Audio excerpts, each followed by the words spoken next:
গৰুকুটি বহুমুখী কৃষি প্ৰকল্পৰ ফালৰ পৰা আপোনালোক সকলোকে মোৰ ফালৰ পৰা আন্তৰিক শ্ৰদ্ধা আৰু ধন্যবাদ দি আপোনালোকে আমাক সহায় কৰিছে, থিয় দিছে, তাৰ বাবে আপোনালোক সকলোকে ধন্যবাদ দিছোঁ।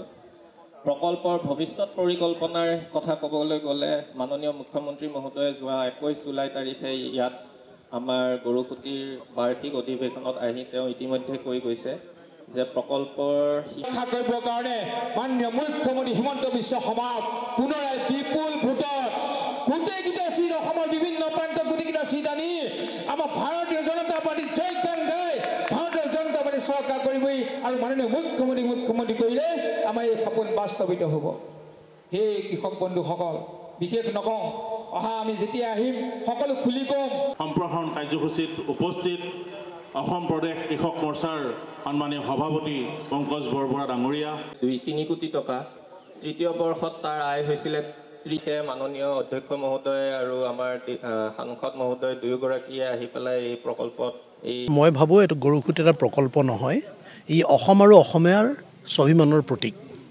অসমৰ মাননীয় মুখ্যমন্ত্ৰী ডক্টৰ হিমন্ত বিশ্ব শৰ্মাৰ সপোনৰ এইটো এটা প্ৰকল্প।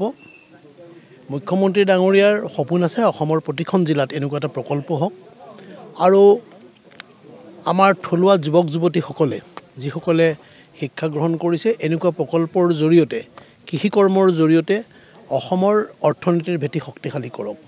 আৰু আমি সেই তেখেতৰ চিন্তাধাৰাৰ আধাৰতে আমি কৃষক মৰ্চাৰ ৰাজ্যিক সমিতিৰ তৰফৰ পৰা আজি প্ৰকল্পলৈ আহি মৌ পালনৰ এটা বাকচ স্থাপন কৰিছোঁ। ইয়াতে মৌ পালনৰ জৰিয়তে কৃষকসকলৰ যাতে আন তেখেতসকলে যিটো উৎপাদন কৰে তাৰ লগতে মৌ পালনৰ জৰিয়তেও তেখেতসকলৰ উৎপাদন শক্তি বৃদ্ধি হওক। আৰু এই মৌ পালনে সেইদিনা দেশৰ প্ৰধানমন্ত্ৰী নৰেন্দ্ৰ মোদী ডাঙৰীয়াই তেখেতৰ মন কী বাততো মৌ পালনৰ বিষয়ে উল্লেখ কৰিছিল।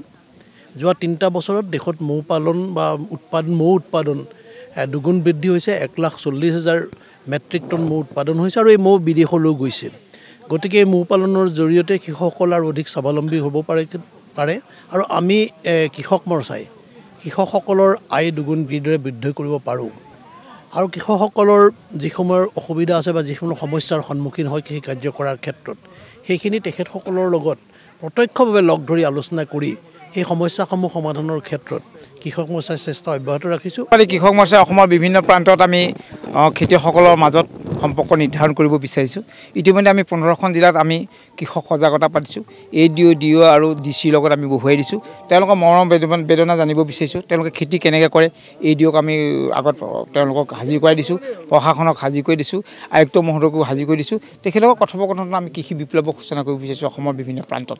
সেই অনুপাতে আমি মৌ পালনৰ ওপৰত গুৰুত্ব দিছোঁ, আমি গৰু টীকাকৰণৰ ওপৰত গুৰুত্ব দিছোঁ, সমবায় খেতিৰ ওপৰত গুৰুত্ব দিছোঁ, অৰ্গেনিক খেতিৰ ওপৰত গুৰুত্ব দিছোঁ আৰু আমি জনসংযোগৰ ওপৰতো গুৰুত্ব দিছোঁ কৃষকসকলৰ মাজত।